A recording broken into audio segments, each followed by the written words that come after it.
elementary ed classes, was actually the only guy in the class, which is still a thing today. Um, so I loved all the classes and specifically loved like the teaching of reading and all that kind of stuff that I was learning at the university.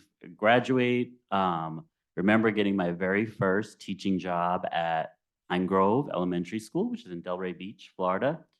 99% free and reduced lunch, 99% Black, specifically Haitian and Jamaican immigrant school. So I get there and I have all these like great ideas that I got at college about what I'm gonna do for teaching reading, and none of them are working. Like nothing is working. The teaching of reading is just not happening. The students were just so complex in a lot of different areas, and it's so many other things going on.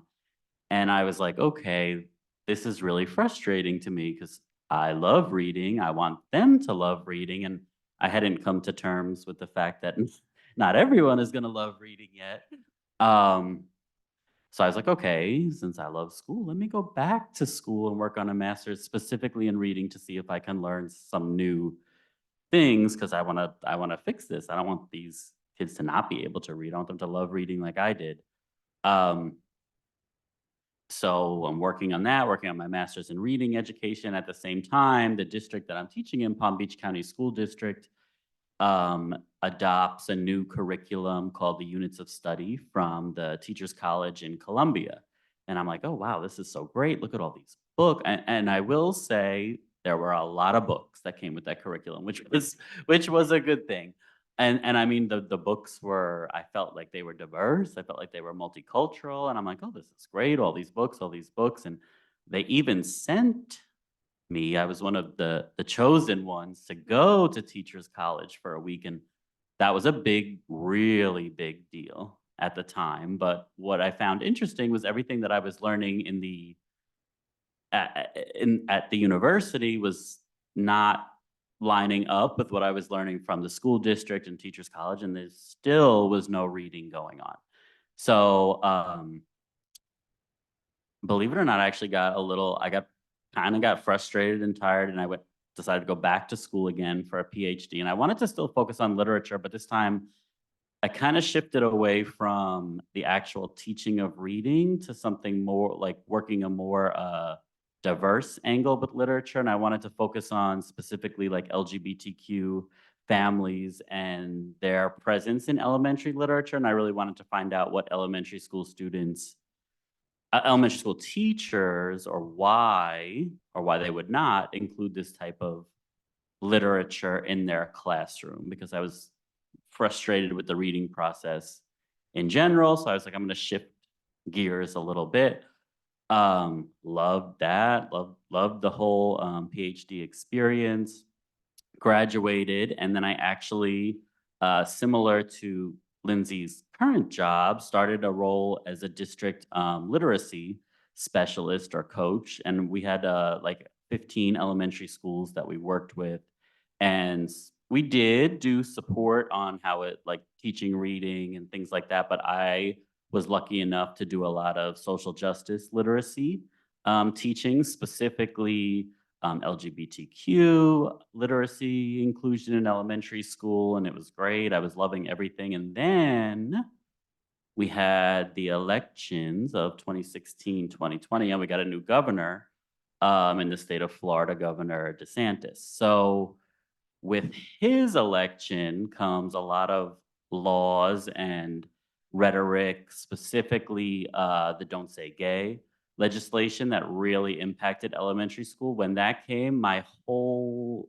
role just shifted. Everything just changed at the school district. I started uh, pulling all of my LGBTQ literacy trainings. Books were getting taken out of the libraries. The school board meetings just went crazy. A lot of them went viral on social media, which you would never think that a school board meeting would be so intense, but it happened. Um, so I feel like I'm going kind of a long story about this question, but anyway, at, as that started happening, I started looking for university jobs, specifically out of the state of Florida, which led me here. And I'm only halfway through my second year here at Cal State Northridge. So very happy to be here and very happy to be working in my current space. Sorry for that long-winded explanation of the That's education okay. field. So is it okay to assume that out of all that, your glow is having ended up here? Yes. That's definitely a big glow. I'm very happy to be here for sure. Okay, for that, I think we should give you a round of applause.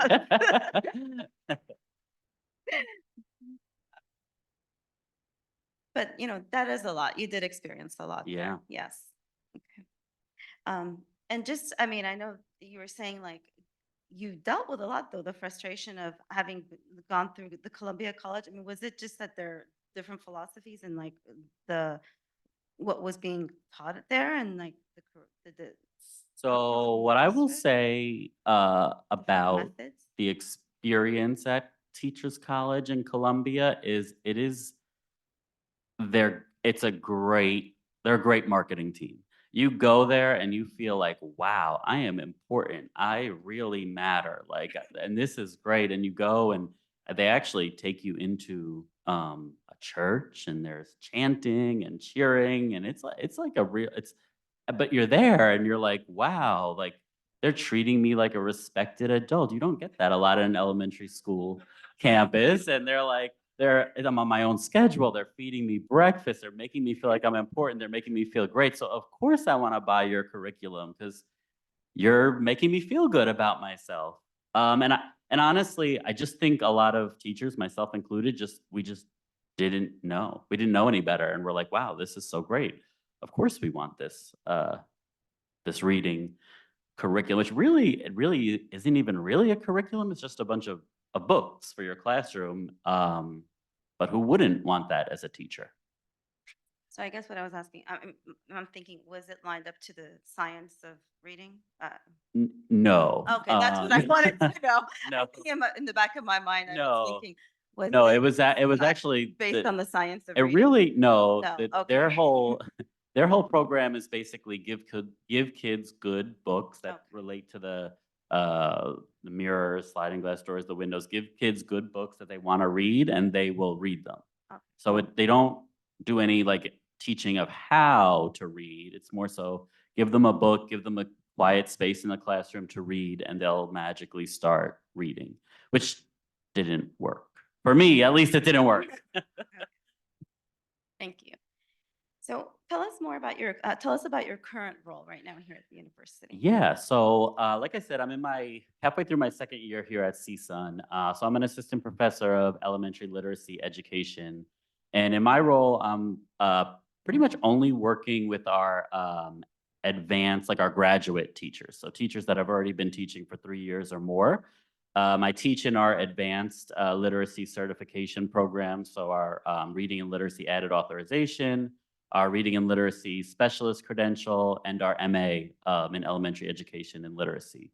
So the cool part, the cool part of this role is I also get to direct the LA Times Literacy Center, which is here on campus, and all of our candidates who are getting these advanced certification have to do clinical hours working with a student one-on-one in literacy, where they have to deliver a literacy assessment and then provide individualized literacy lessons that focus on foundational skills, phonics, phonemic awareness, or um, comprehension.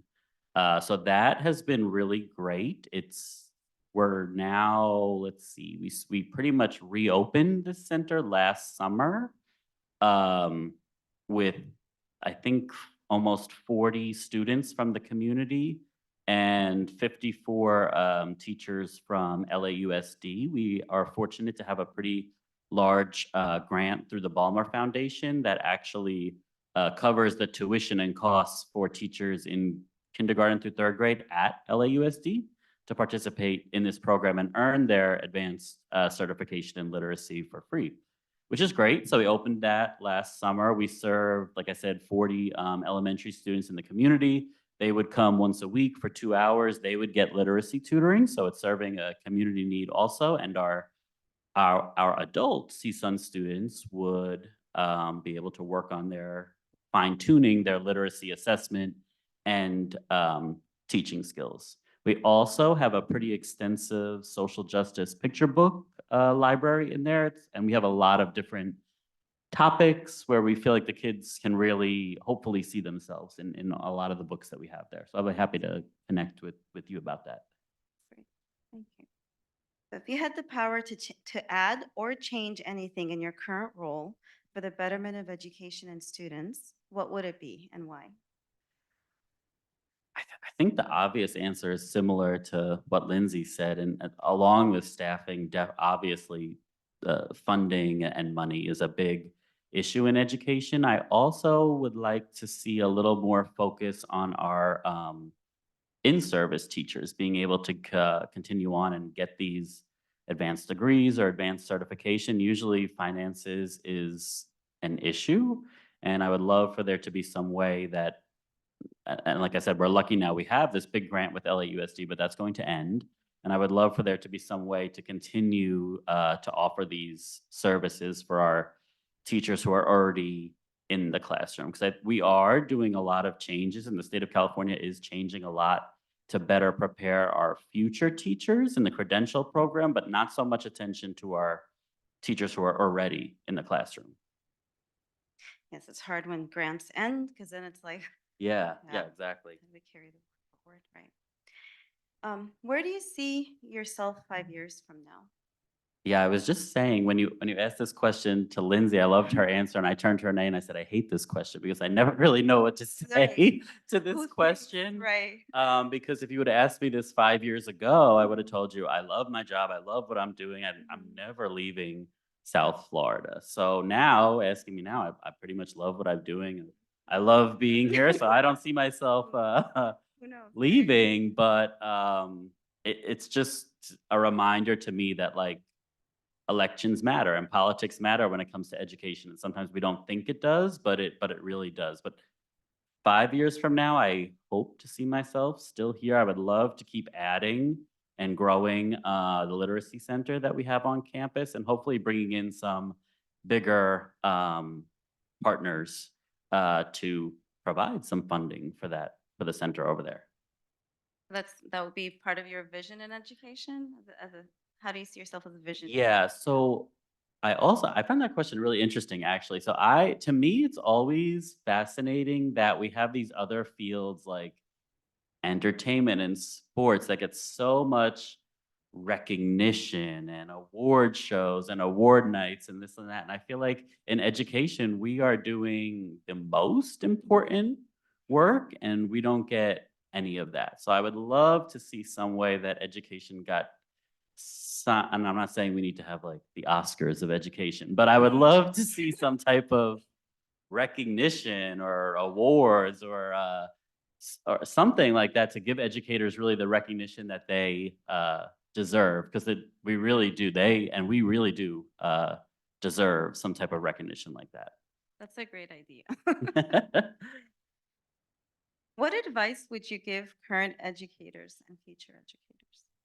So the biggest piece of advice I would give them would be to find their people at their school because it's really quick to go to a school, and I saw it myself when I went to this elementary school my first year teaching. It's really easy to get wrapped up in the wrong kind of teachers at the school site, and it's just a reality that at every school there are bad teachers. It's just a reality, unfortunately, and it's really easy to get wrapped up and become involved with these teachers because they're usually very vocal and they are they very much feel a certain way about things, and they're typically the ones that have the most time to talk.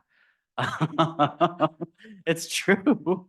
So I would say to our future teachers, um, find your people at your school and stick with your people who you know share your values and really are in education for the right reasons, which seems like a basic thing, but I hear from some of our newer teachers all the time. And when I'm teaching them in the credential program, sometimes I'll say, just stay away from the break room, stay away from the lunchroom, just stay in your own classroom. I've had several that have come back and said, that was the best thing I learned in your class. And I'm like, really? I'm like, what about this? Or what about that? Nope, that was the best thing we learned in your class. Okay, if that works, go for it. Do you have a favorite quote or motto? Yes, I actually I had to actually because I knew what it was, and I had to actually Google it to make sure I had the words right to it. But it was the quote. It's from Margaret Mead. It's the where she says, "Never underestimate the power of a small group of committed people to change the world." In fact, it's the only thing that ever has. I've always liked that quote. I never knew like what the exact phrasing was. Now I have it written down right here, so I'm not gonna Never forget it. under. But I've always thought that the whole concept behind that was just great. That it really is just a small group of committed people, and especially I think teachers feel very isolated, and it's really easy to feel like as a teacher, I'm not making a difference or I'm not making a change. But you are for that, even if it's for that one or two students, that's enough. And I feel like that quote really gives power to that. Dr. Grasso, that's why we have this event. It's for us to come together and to just feel that together Mhm. and to inspire others that, we do this. This is why we do this. We come together to know that, to inspire others and to just learn from each other's stories, that we're out there and Mhm. we do this work for our students, for students, whether it's at the college level, whether it's, as a um, instructional coach, as a teacher, as a principal, whatever it may be, we're actually all doing it for the same purpose. Yeah. So thank you so much for No sharing your problem. Thank you. story. Thanks. Thank you. We're going to open it up for questions. Does anyone have any questions? Okay, Soraya?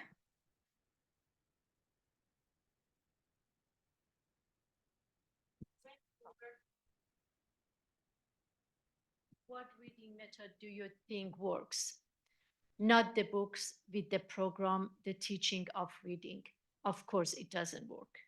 And the second question, I can ask you later, but if you want, do you like what is being taught now in LAUSD?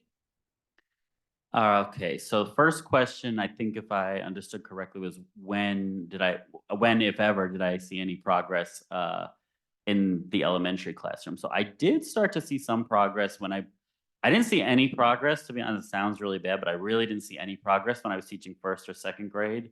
Eventually, I moved up to fifth grade, and we were able to do some really cool like book club projects on some different diverse and social justice books. And I started to see some progress there, but I think the progress was because they wanted to read about the topic. They were pretty much teaching themselves how to read. I wasn't teaching them how to read. I should have been, but I wasn't. They were pretty much learning on their own because they thought the topic was so cool. They thought the book was so cool that they were just on their own learning how to not on their own. They were picking up ways to read. Um, Second question was, do I like what is being taught now? So I actually get to work with a lot of current LAUSD teachers in their advanced literacy pathways that we have. And from what I hear, they are doing a lot of shifting in LAUSD. And I was just talking to Lindsay before. We also use the UFly program in our literacy center. I happen to like it quite a bit, and the teachers happen to like it quite a bit. So from what I hear, I think that is a good shift in LAUSD. So I would say I want to say yes, but I don't have like a full picture of what they're doing, but I like the UFly program, so I think that's a good start. May I just read what Dr. Baring wrote? She wrote a comment. We are so proud of your work in our College of Education, Dominic. Just Thank wanted to you. read that. Thank you. Any other questions? Thank you very much. Great. Thank you. Thank you. Next, I'd like to introduce Sherry Lane. from Story Pirates. I brought a cheer squad. You don't mind.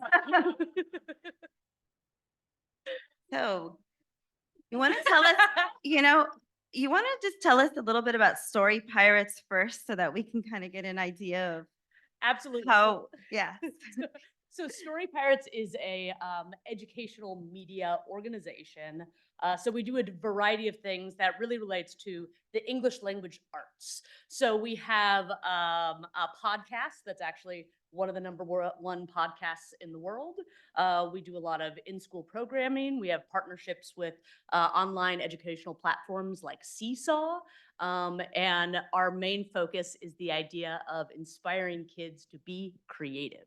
And when we do workshops, we focus on, let's do some creative writing workshops. And oftentimes what we do is we will do our workshops that are all those wonderful standards based, and then we'll take their stories and then turn them into podcast stories where we have professional actors and singers and performers that retell their story, adapt their story. We even have adapted them into songs that feature Lin-Manuel Miranda and such programs. So it is a program that invites kids to write and get excited about writing.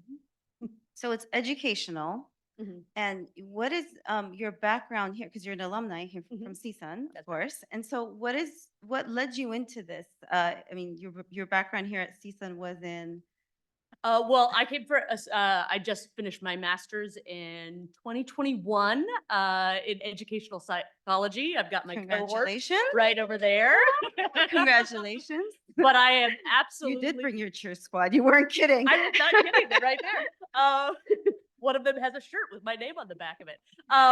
What's wonderful, I'm absolutely the oddball out in this room. I came to education from the arts. So I come from a background of acting and performing and puppetry and clown. And I went to film school. That was my undergrad. And I became an arts educator. So the first time I taught a classroom was through the theater camp that I went to as a kid. They said, "Hey, we need someone to teach improv next year to our middle schoolers. Do you think you could do that program?" And I said, "That sounds interesting. Yeah, let's try that." And from there, it really developed a love of educating and getting kids excited about the arts themselves. So from there, I expanded into a variety of different arts of doing creative writing, and that is what brought me into Story Pirates in the first place. And while I was in Story Pirates, I also got connected. I'll move this way so you can see me as well. While in Story Pirates, since we just really focus on the English language arts, and I started helping with curriculum development, I realized I don't have a background in education. I don't have a background in how children develop.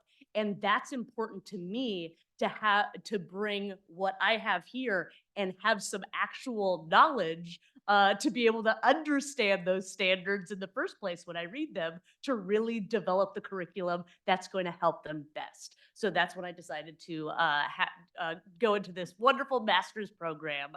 So that's my very long story of that. So what are some glows since you've embarked on the masters and all of it together, I guess? Yes. What's wonderful, I've been working on a number of things within Story Pirates that I'm just so proud of. One thing is we just finished season 3 of a show that's been airing on PBS here in Los Angeles and also on other stations nationally. And I've been writing and directing the educational content that's sort of the showcase of those. It's a 15-minute show. I'm doing the videos in the middle. That's about 3 minutes, and it focuses all on creative writing. So it's sort of, I'm often in it as well, where I kind of star and I'm the teacher, and I'm kind of paired with an actor who then acts out and models and exemplifies the lesson that we're working on. So with those, after 3 seasons, I think I've written about 40 of those, and I'm really proud of that. I've done other things. Another program that we've been working on recently is something called Story Quest, where it is an all audio based program because it's really hard to fund a lot of teaching artists going into schools. So in this case, we can send you audio lessons that model and exemplify the standards of writing a narrative story. And the thing that I spearheaded within that program was making sure that we had some really incredible visual aid support for our English language learners and for our students with special needs. And we were just getting a bunch of feedback from our classroom teachers who have been doing the program, just talking about how those visuals so supported in them. So I'm really proud of that currently. Great. So if you had the power to add or change anything in your current role Mhm. for the betterment of education, entertainment, and students, what would it be and why? I have a couple. I would say first, our programming really connects a lot with 3rd to 5th graders is sort of the main range. And I have a lot of love for our even earlier elementary kids, right? Our TKs and our kinders who are just showing up at school and going, I love this place. Like, give me a reason to keep loving this place rather than our jaded 5th graders sometimes. So I would love if we could focus some of that awesome engagement and programming with some of our younger kids to develop that love there. That's going to then carry into the rest of their early and elementary. And also another thing is, since what I do is based within the entertainment realm, and so sometimes what we do is kind of dictated by that. So in the entertainment realm right now, it's very challenging to get funding for a lot of video content because that's expensive. There's a lot of work that has to go into that. So we could do more audio based, podcast based. That's something that there's a little bit more funding for. But again, going back to our English language learners and our children with special needs, having that visual component is so helpful for them for learning. That's why I would love to be able to focus a little bit more on video production within that realm as well. If I might ask, what kind of topics are they mostly interested in? Does it For for the 3rd through 5th grade? we've been mostly within the narrative realm. So Okay. we might focus a program on here's the hero workshop where you Mhm. design your own hero. But we also have done a lot of programming that connects to other types of writing. We had a whole persuasive writing program that was our in-person writing, where we would have one of our actors come in pretending to be like a think tank person, and they're like, listen, this is what we're going to do. We're going to cancel all recess because it's just not working for you. You should be in the classroom working. So then the kids write persuasive essays to this actor. They don't know they're an actor, to say, hey, no, I don't think so, for these general purposes. So we have been able to use sort of those arts techniques and those engagement techniques to work on some of those other types of writing. But yes, in general, we are within the narrative realm, but also the creative realm. So songwriting, they're still writing lyrics in that case, but it's within the focus of song and the arts. It sounds a lot more fun than when I gave them that assignment and when I taught 5th grade, I must admit. Yes. Because I gave him assignments just like that for 5th grade. And we also were open-ended because Persuasive I and all. remember being in a workshop that was a hero workshop. So immediately you're like, yeah, that seems like that should be engaging. But there was one student, she didn't seem interested in writing that story. And finally she's like, can I write it just as a rap song? And I said, yeah, please do that. And then she just sat there and kept writing the whole time. So she was finally engaged by going into the material the way that she wanted to go into the material. What drives the work that you do? It would be those kids. It's Aw, exactly that's those types of kids. And Mhm. it's the storytelling aspect and giving kids a chance to have their voices heard, even if it's a silly narrative character that doesn't make any sense. It's a half horse, half giraffe that flies and wants to go to Canada for some reason. Those are the stories kids write.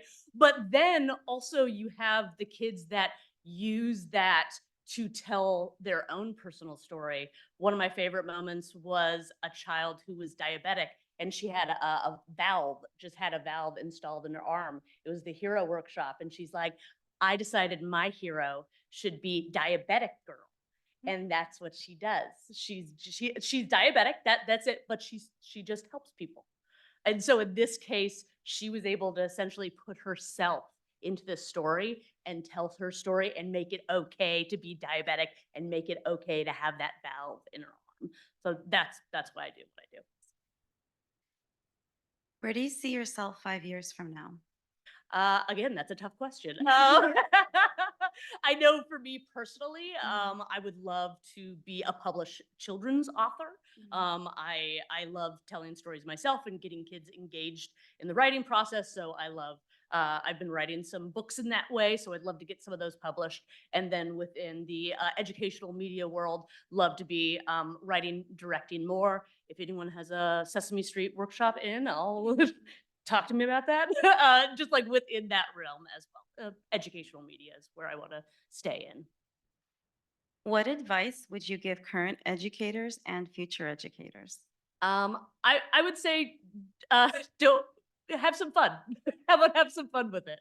That's a piece of feedback that I get from classroom teachers when I go in to be a guest artist in their classroom. Afterwards, they're always like, I kind of feel inspired to get up there and in a little bit more energy and put in a little bit more enthusiasm into this because when you're having fun, the kids are also having a really fun time.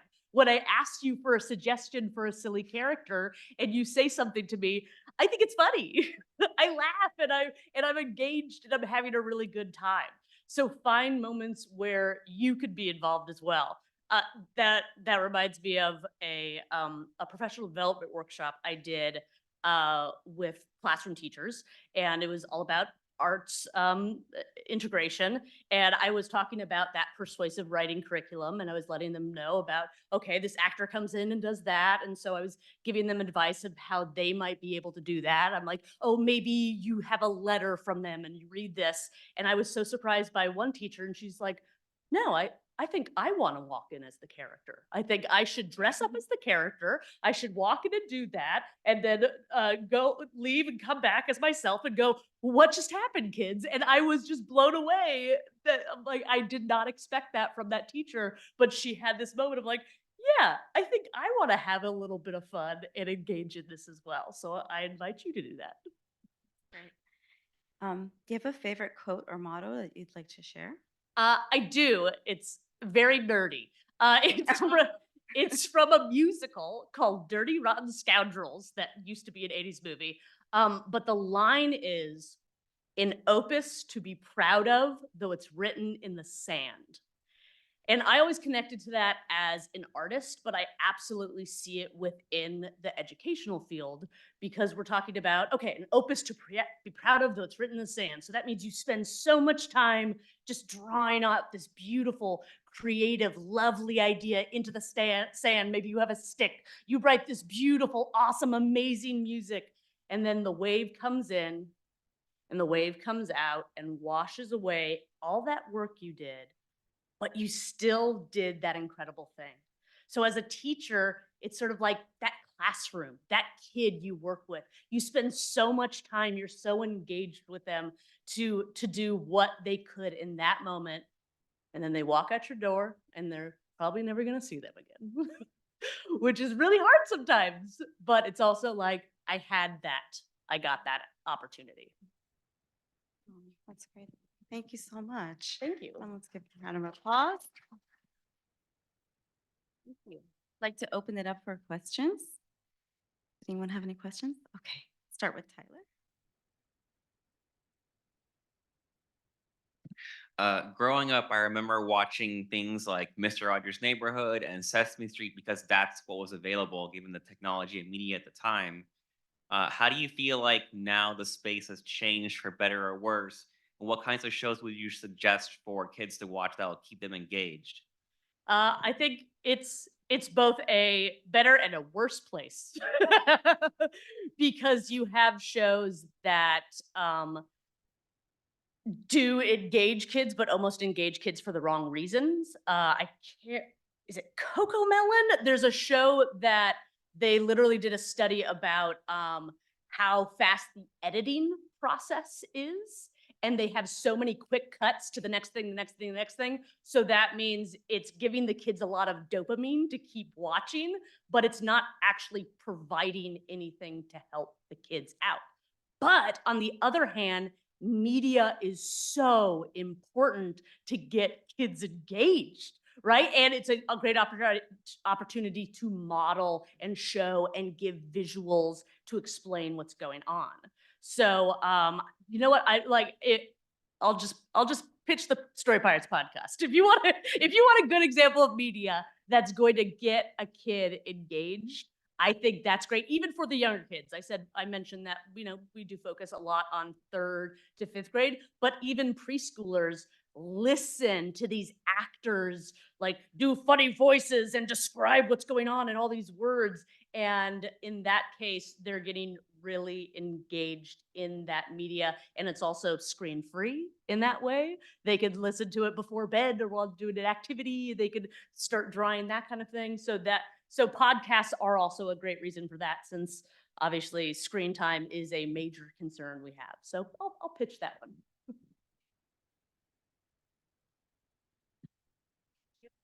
Thank you, Sherry. There is a question here. When you teach writing, do you have an organizational outline that you use? Do you use the 5-paragraph format? Do you provide certain vocabulary that can be used? Do you just let them write whatever they want, or do you use the theme or topic?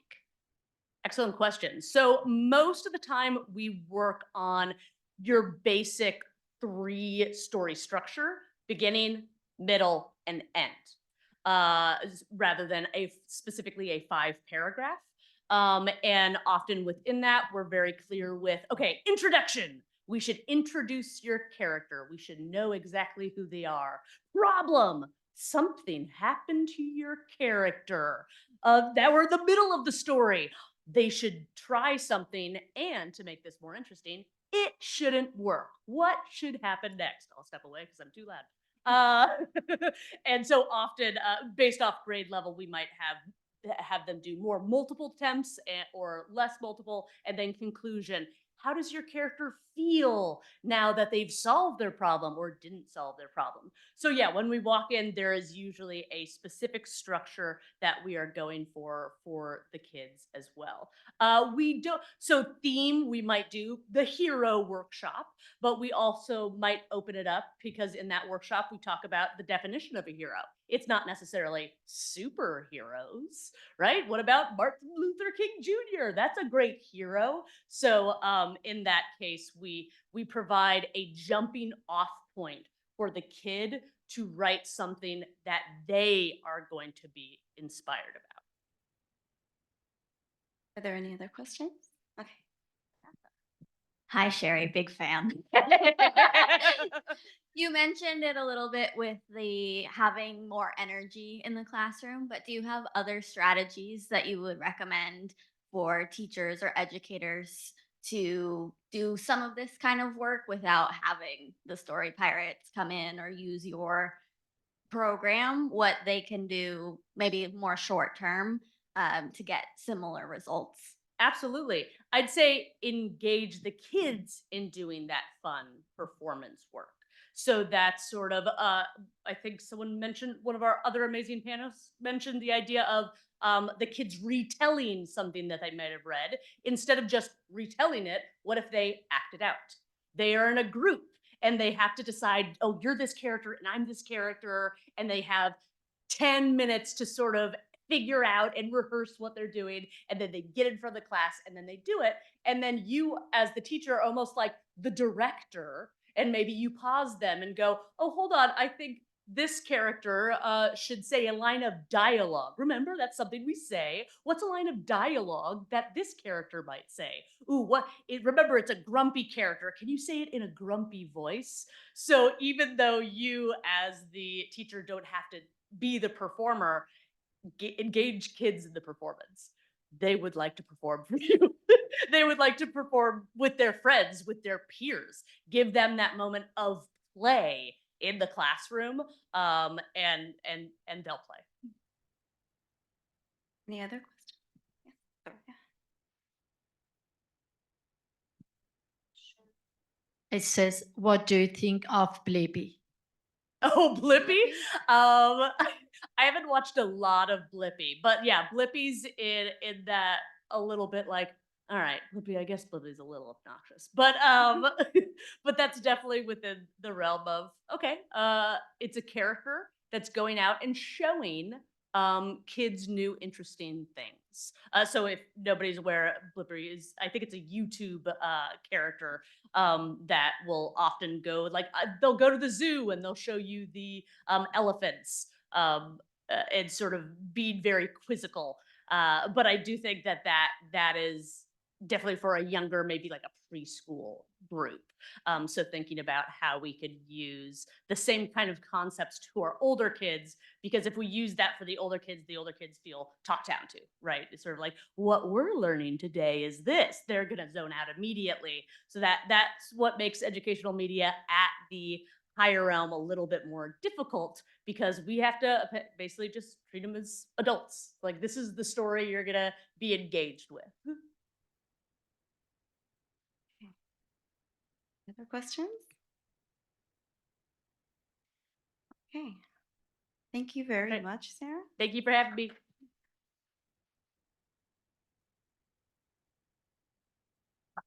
Not sharing. Okay. Before we close, I'd like to just ask all of you if anyone wants to share anything that inspired them from hearing our panelists today, or anything that they learned that they'd like to share.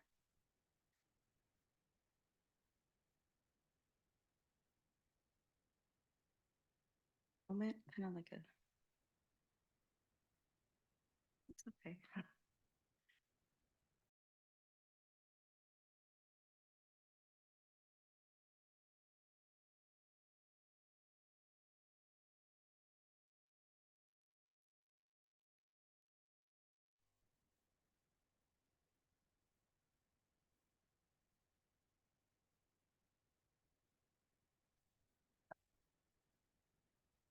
I can share, but I might be inarticulate. Um, I came in late and I'm a newly retired teacher. I really enjoyed this. I loved a lot of the comments, but my experience, my last job was a resource teacher at Nobel. It's really frustrating, the district things like I was a resource teacher. I get IEPs with kids that clearly had significant phonemic awareness deficits. And then my administrator wouldn't let me put them in a language class and said it's an elementary problem, but I was getting a lot of those kids and I would use core phonics. And I found out and then if they were gifted, their dyslexia like issues were really hidden by their memory, a great memory, and their ability to perform not optimally. So I ended up retiring, but this is more of an LA thing. I found more support in lower performing schools. I was at HESB, but I was working with kids on the spectrum, and that Nobel, and that nobody was really interested, and you couldn't really tell a general ed teacher to embed certain things and strategies in the classroom, and it was just shuffle everybody to a resource room. Sorry, I'm dumping. So I just found it really frustrating, and it broke me. I ended up having a stroke because of the toxic environment of the administrators, while the teachers, parents, and students were great. I found that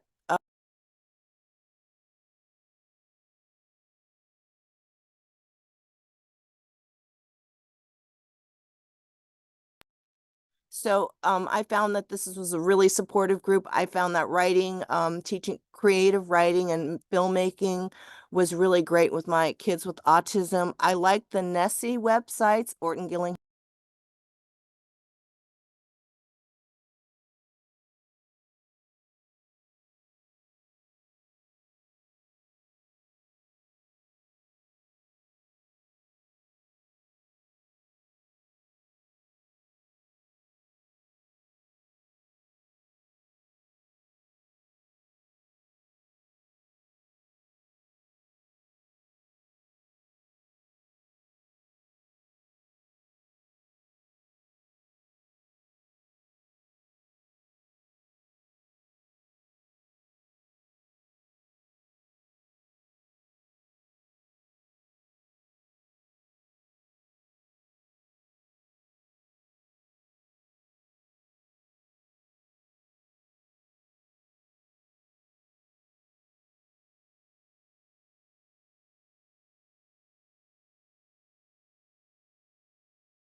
Sorry, can't hear anything.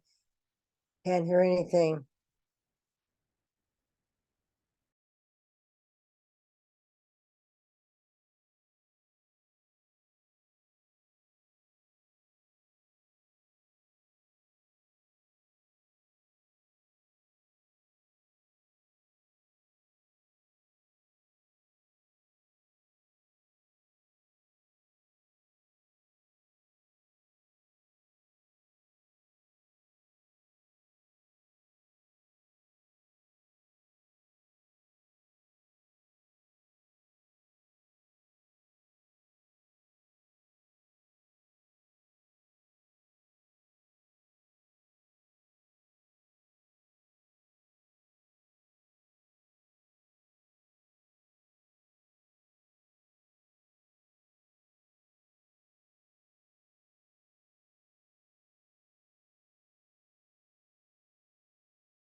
and lesson planning, design, and bringing in different activities. And then we have the materials collection, which are our kits. And those are any sort of 3D, whoops, I'm getting, oops, I'm mute. I don't know why I'm muted. Hopefully everybody heard that. Sorry about that. So the kits are manipulatives that you would use in the classroom, games, we have puppets. We also have poster sets. So some of them are just photographs and pictures that you can use them. Like for example, we have one about emotions. If you're teaching students about emotions and you have the different pictures you can hang. One is about literary elements and terms, as well as maps and things like that. And we have large, big books for group reading. So you can, as a community member, become a community member to check out items from the Teacher Curriculum Center. It is a $25 annual fee. And I have some application forms and I have the pamphlets. And again, if you want to go on the tour, we can let me know and we'll meet out here in the lobby area, maybe in the next 5 minutes or so.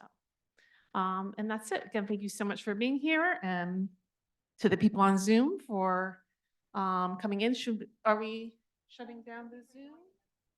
You're done with the Zoom? Okay. Okay. Yes, thank you for joining us on Zoom and we will be closing the Zoom in You can reach out if you have more questions. Okay.